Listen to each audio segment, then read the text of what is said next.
Thank you, Ms. Levy. And we will start one more time. Sorry for the technical mishaps. Good morning, this is Mr. Hudson, and I'm here with Ms. Levy and Ms. Halliday, our kindergarten dual language immersion teachers. Welcome. We're going to go through this quickly. Please mute your microphones, but if you do have any questions near the end of the presentation, we will be happy to answer them. We will also be here at Celebration of Learning to answer any questions that you may have, but today is just a quick overview of the dual language immersion program here at Morris Brandon Elementary School. Mr. Levy and Ms. Halliday, would you like to say hello?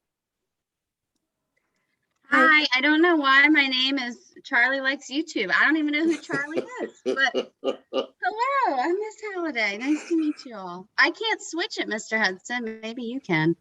It's okay. If you click the three dots on the right where it says more and then scroll down to name, you can change that. But we know that it's you. And Ms. Levy, are you there? Yes, I'm here. Hi, everyone. I'm so sorry about my voice. This always happens at the beginning of the year, but I'm Senora Salivi. I'm really excited to be the kindergarten Spanish teacher for this year. Okay, and we are, like it says here, we are thrilled that your child is going to be in the dual language immersion program. I absolutely love this program. You know, if I had a time machine to go back and put my own children in it, I would have. It's an awesome program that really strengthens the students' language abilities and gives them opportunities that will expand and help them grow over the lifetime. So our program here at Morris Brandon has two teachers, which you just met, Ms. Halliday and Mr. Levy. Ms. Halliday is the English side teacher. Mr. Levy is the Spanish side teacher. It is a 50-50 program in which students spend half of the day learning in English and the other half learning in Spanish. And we are a one-way program. So there are two models right now. There's a one-way and a two-way. With a one-way, it means that the majority of our learners are primarily English speakers that are learning Spanish. In a two-way program, the program is about 50-50 Spanish speakers and English speakers in which they're learning, you know, the other language. But at Morris Brandon, the majority of our students are English speakers who are learning to become bilingual, bicultural, and biliterate through the DLI program. So I'm assuming because you're here, you already know why DLI, but let's talk about why a little bit more. When I talk about the DLI program and I think about it, I always think about the end game. And the end game is here, the seal of biliteracy, in which students earn a diploma in biliteracy in the 12th grade year. That's a seal on their diploma. We'll go into that a little bit more as we go on. They become biliterate.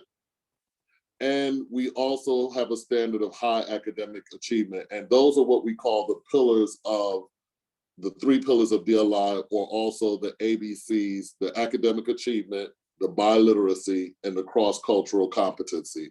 So those are the three pillars of DLI, and those are some real good reasons, but we'll go into a little bit more detail as we go on. So the goal of our program is biliteracy. We want proficiency in English, proficiency in a second language, academic achievement, and the intercultural competence. Once again, those are the ABCs. And, you know, I graduated from high school in Germany as a military brat, and so many of my German friends spoke German fluently, English fluently, and another language, whether it was French or Spanish.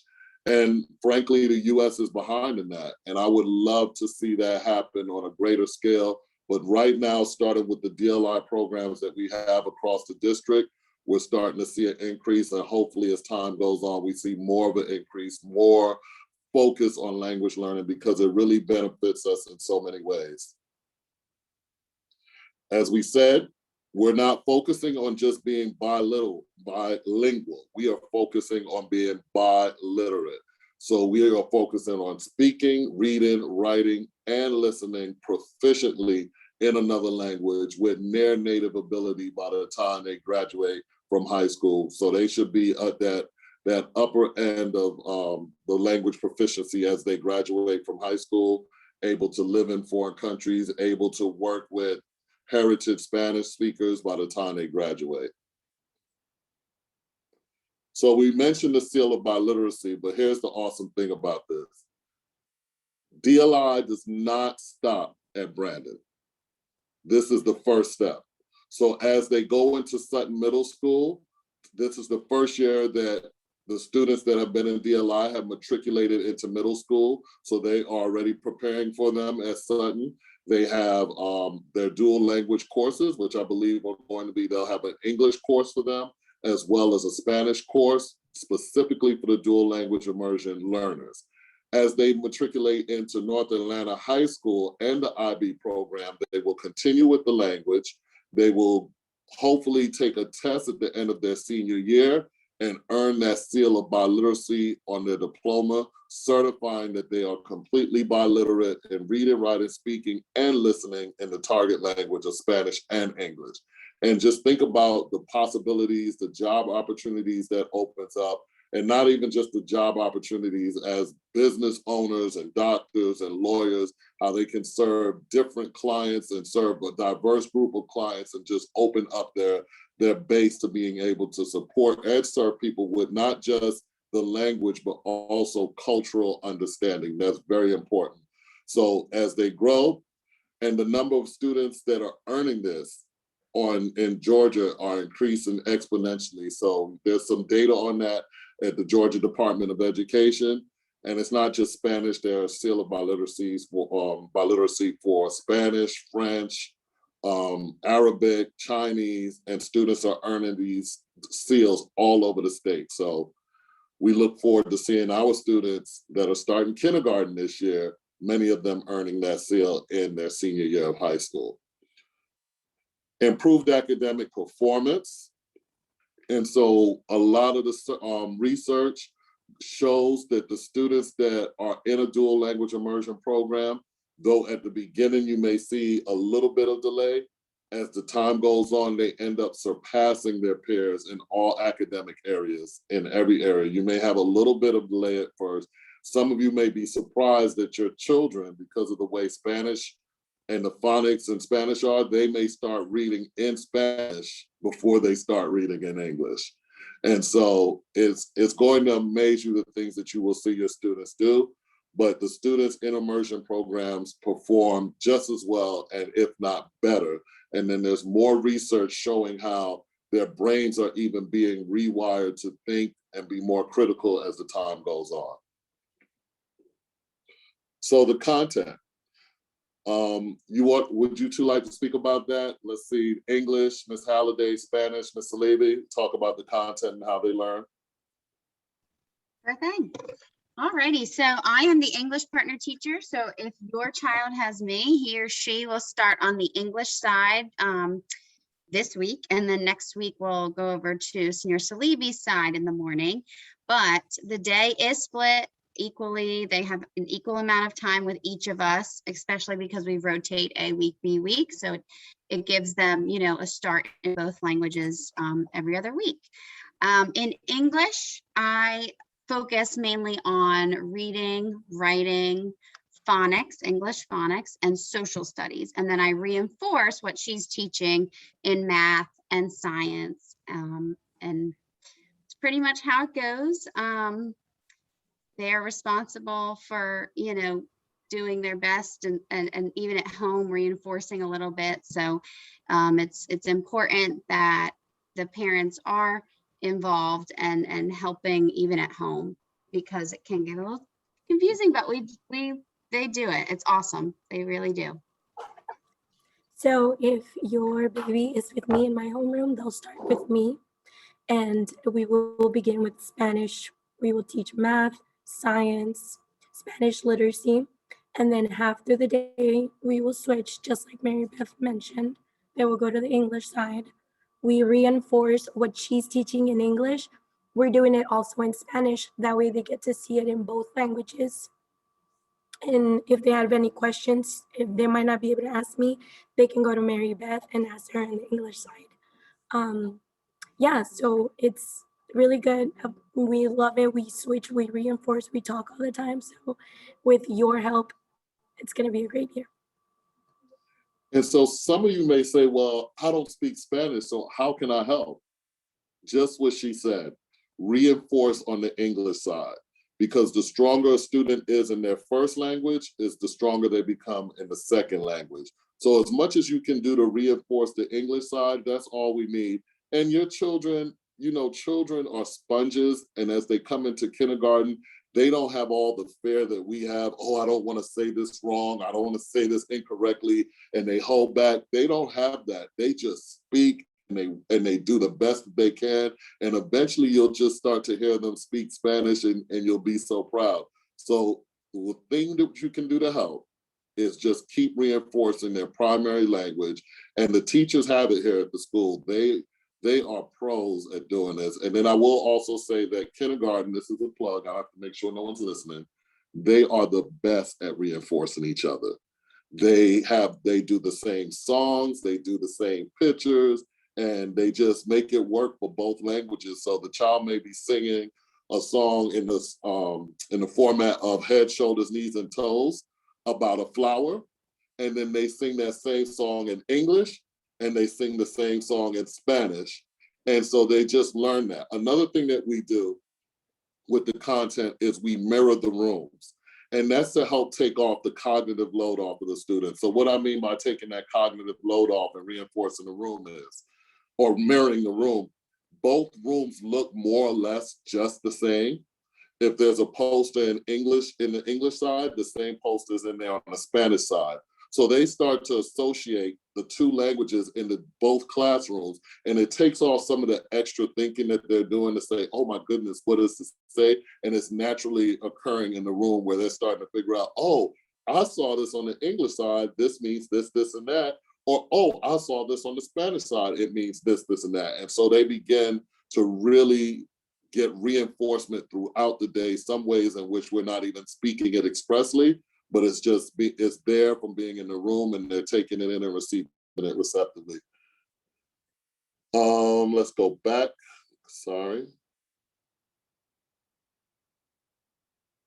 So that's the content. Okay, so we have 2 homerooms. You've met both of the teachers already. Both teachers are going to instruct the students, assess them, communicate with you, assign grades. One teacher will be the primary teacher, which is the homeroom. So if you have Salibi on your schedule as the homeroom, that's going to be the primary teacher, or Halliday. But they both equally interact with the students. They really share them. It's like a marriage or a business partnership, however you'd like to refer to it, where they really work together in the best interest of the children. So you'll communicate with them throughout the day. Here are some sample schedules, which we've already discussed. This year, you know that we have 15 extra minutes at the beginning of the day and 15 extra minutes at the end. But the students are learning, this is Ms. Halliday's schedule that we're looking at. They will have arrival, 7:45. They'll begin with their SEL, social emotional learning, which we continue to do in Spanish and English. Phonics will start later on. We have the win days, which is what I need blocks, which we focus on whatever area the student needs to be strengthened in, or if the student is doing well in everything, then we also do some acceleration or rather more the enhancement and go deeper and take deeper dives and looks into different content. We also have language lab, where we're working with the students in that language, specifically just the target language. They go to their specials throughout the week, which they'll talk about in more detail later. And then they have their classes in French, in Spanish. They go to recess, they have lunch, they go back to class 2, and then it's dismissal. So in the middle of the day, basically they switch, as they mentioned. They go from the English side to the Spanish side, and then vice versa. And when they have lunch with everyone else in the cafeteria, and recesses with all the rest of the kindergartners. And that's basically the day. We will have parent-teacher conferences in the fall. This will be with your homeroom teacher only, but what they typically do and this is so that we don't burn them out. We can't have them having conferences with 52 children. So you meet with your homeroom teacher, and then they share information so that you do get information from both teachers at the conference in the fall. You'll have a questionnaire that you can fill out, and you'll get, to ask the information you may need. And both teachers definitely meet together, conference, discuss anything that they need to discuss in order to make sure that they're sharing all pertinent information with you. We'll have a conference in the spring. All your communication, or the majority of your communication, will come through the homeroom teacher, but they do meet, they do plan together, they discuss everything, they work together in a perfect business partnership to make sure that you're well informed. Report cards for DLI students are the same as everyone else. You get 4 report cards a year. And the last report card will have your students' Spanish proficiency test data. It may come at the end of the year. Let me give that caveat. It may come at the end of the year, or we may have to mail it in the summer, depending on testing. But they do take a test called the STAMP test, which assesses them in the areas of reading, writing. Well, what is it for kindergarten? It's just listening and speaking, right? No, we don't do it. Okay. So that's going to be next year. First grade does reading, writing, and then I think as they go up in the grades, they do reading, writing, speaking, and listening. But we do give them a proficiency at the end of the year. You can speak to that, Ms. Alibi.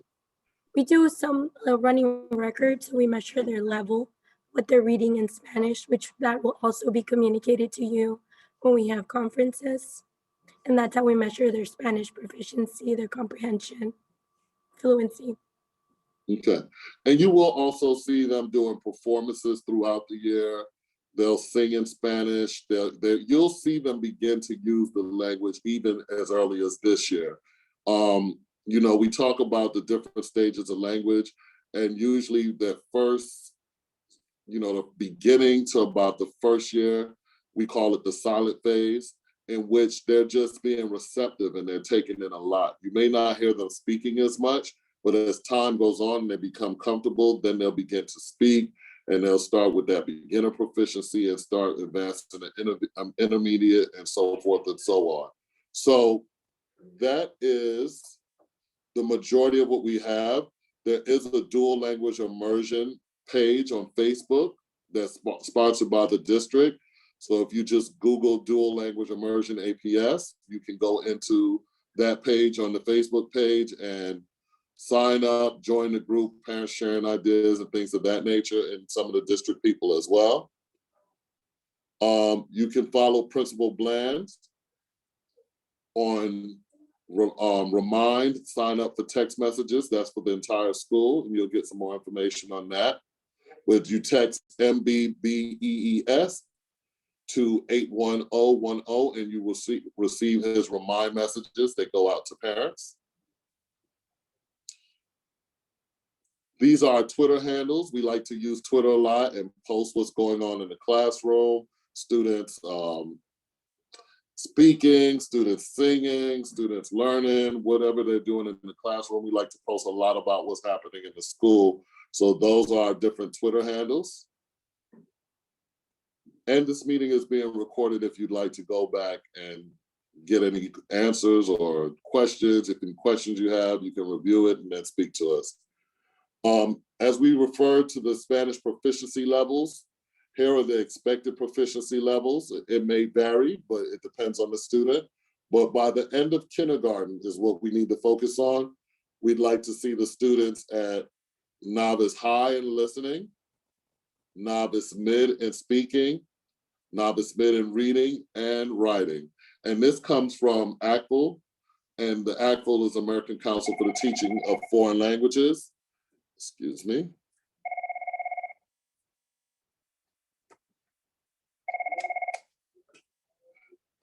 It's from the American Council for Teachers of Foreign Languages, and that's where we'd like them to end at the end of kindergarten. As you go down to 12th grade, we'd like them to be in advanced high, advanced mid, advanced high in reading, and then advanced mid again in writing. And so that's the ultimate goal.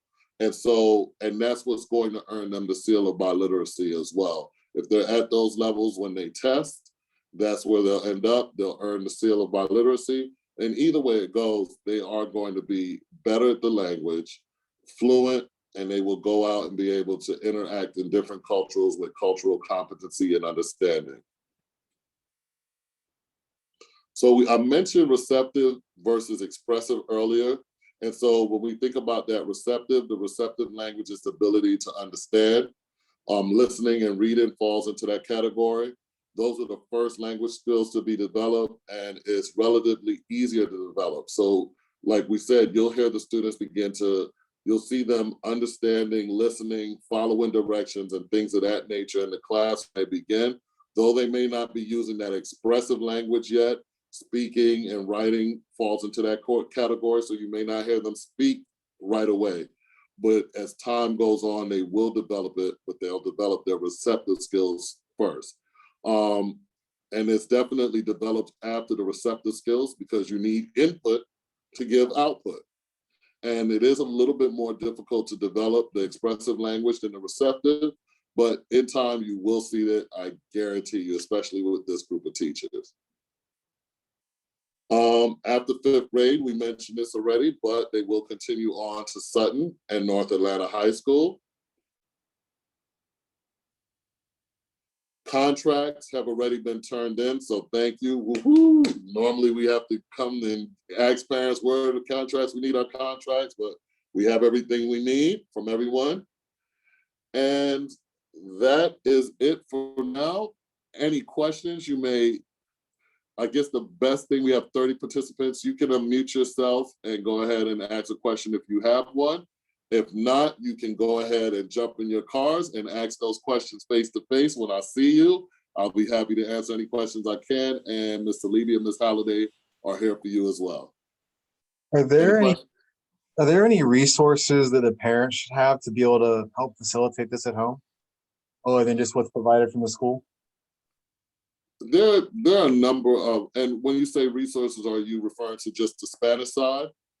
Yes. So like books, flashcards, anything along those lines really help reinforce it at this level?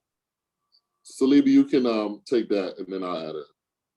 I can recommend some books that are on his level or their level when we do our running records where we measure their comprehension and their fluency. We measure their level. So I can communicate what level they are on and what books they should be reading at home. Flashcards we can make with frequency words, a vocabulary. We can definitely do that. And we have a website that will be updated with resources as well, or virtual online resources, as well as any others that we may find. And there's a district level site. So we'll get those out to you as well. And it's just really the best thing that parents can do is just continue to reinforce the first language at home. But we can also provide some of those resources where they can do some practice in Spanish at home. And you'll be receiving those as well, okay? You'll also get news with our newsletter, the newsletters that go along with the math curriculum and the reading curriculum. So if you are going through the newsletters and you see, okay, they're about to start shapes in math, just reinforce the English shapes at home. And, you know, maybe if you find a YouTube video or something with Spanish shapes, but we do all of that. It's not really put too much on your plate, but we just like to say reinforce in English at home, but you'll get with your newsletter what we're doing throughout each module. We'll definitely share the resources that we're using in the classroom in our newsletter. For example, if there's songs that we're using in the Spanish side, that way you're able to play them at home or during car rides. You can do that as well. Excellent, thank you. You're welcome. Any other questions? Good morning. This is Clemente Bustos' father. Or I don't know if it applies like exactly one-to-one with the other way, like where our first language is Spanish. So we did like 50-50 until he got to daycare, and then we started speaking only Spanish at home. I was thinking that whenever there is like a English week, we should be speaking in English during that week at home. So what are your thoughts? Or it keeps the same, like reinforcing the main language at home? So we're a dual language immersion program. And so the language to reinforce at home is Spanish. So if you reinforce Spanish at home, and you remember what we said about the first language, you reinforce the first language, and that makes them stronger in the other language. So if you continue to reinforce them in Spanish, the teachers will work on the English side here, and then vice versa for the English speakers reinforcing in English, the teachers will work on the Spanish side. So you can continue to reinforce. You don't have to change from English to Spanish as the weeks go on. Just strengthen him in Spanish, and that's going to strengthen and help him in his on the English side as well. Very Y clear. mucho gusto conocerle. Thanks. Thank you very much. You're welcome. Okay, anyone else?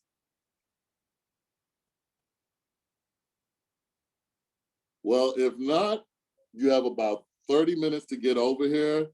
Thank you for coming. I'm happy to meet all of you. Would love to meet you face to face. Say hi in the hallway. Let me see if I can get to my gallery mode so I can actually see everyone.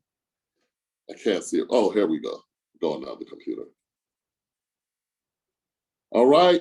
Look forward to meeting you and seeing you all. See you in a few minutes. Hey, Ms. Craig. Bye-bye. Thank you. Bye-bye. Thank you, Yeah. ladies. Adios. Adios.